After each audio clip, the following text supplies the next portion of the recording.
পহেলগাঁওয়ে হত্যা লীলার পরে আঁটোসাঁটো নিরাপত্তা। ঝাড়গ্রামের পর্যটন কেন্দ্রগুলিতে নজরদারি।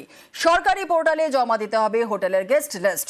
জলপাইগুড়িতে ভাড়াটের তথ্য জমা দিতে পুলিশের ডেডলাইন। পহেলগাঁওয়ে ঢুকে পাক জঙ্গিদের হাতে ২৬ জন নিরীহ নাগরিক খুন। তারপর থেকে পাক চর অভিযোগে বিভিন্ন রাজ্যে একের পর এক গ্রেপ্তারি চলছে। এ রাজ্যেও জোরদার নিরাপত্তা।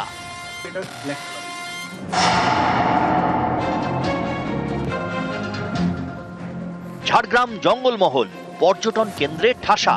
এখানেই বেলপাহাড়ি, কাঁকড়াঝোড়, ময়ূর ঝর্ণার মতো বিখ্যাত পর্যটন কেন্দ্র। এই জায়গাগুলোতে প্রশাসনিক নজরদারি আরো বাড়ানো হলো। ঝাড়গ্রামের শহরের রাস্তায় বিভিন্ন বাস স্ট্যান্ডে বাড়ানো হয়েছে সিসি ক্যামেরার সংখ্যা। ঝাড়গ্রাম জেলা পুলিশ লাইন থেকে এই সিসি ক্যামেরার ফুটেজ দেখে চলছে নজরদারি।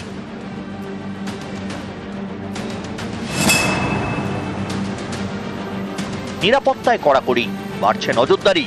নজর হোটেল রিসর্টেও। প্রতিটি হোটেল এবং রিসর্ট মালিককে রেজিস্ট্রেশন করাতে হবে সরকারি পোর্টালে। কবে কতজন গেস্ট আসছেন, থাকছেন, যাবতীয় তথ্য দিয়ে জানাতে হবে নির্দিষ্ট পোর্টালে।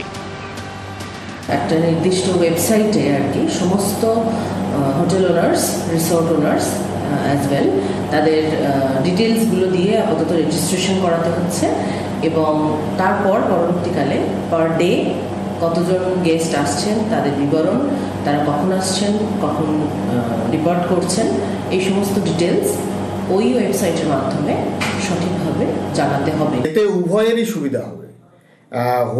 যারা পর্যটক আসবেন তাদেরও যেমন সুবিধা রয়েছে এবং আমাদের হোটেল ওনার্সদেরও সিকিউরিটি এটাতে থাকছে। বিভিন্ন ইউটিউবার বা বিভিন্ন ব্লগাররা এসে ভুল তথ্য দিয়ে চলে যান, সেই জায়গা থেকে আমরা অবশ্যই এটা একটা প্রোটেকশন থাকবে আমাদের। ভাড়াটে এবং পেইং গেস্টের তথ্য জমা দিতে হবে পুলিশের কাছে। ৩১শে মের মধ্যে এই তথ্য দেওয়া বাধ্যতামূলক করল জলপাইগুড়ি জেলা পুলিশ। এর জন্য চালু করা হয়েছে কিউআর কোড। তো আমাদের জন্যই ভালো সেটা, কারণ হয়তো আমার জানা থাকবে না, কোনো ভাড়াটিয়া এসে কোনো ক্রাইম করতে পারে।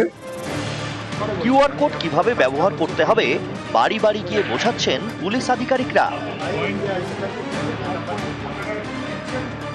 কোথাও চলছে পুলিশ ক্যাম্প।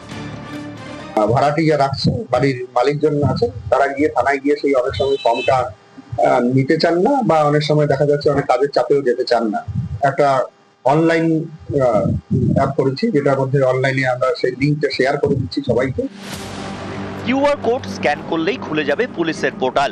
সেখানে জমা দেওয়া যাবে ভাড়াটে অথবা পেইং গেস্টের নাম, আধার কার্ড, ভোটার কার্ড। তিনি কবে এসেছেন, কি কারণে এসেছেন, সবটা জানাতে হবে। ঝাড়গ্রাম থেকে রাজু সিং ও জলপাইগুড়ি থেকে শান্তনু কর, নিউজ 18 বাংলা।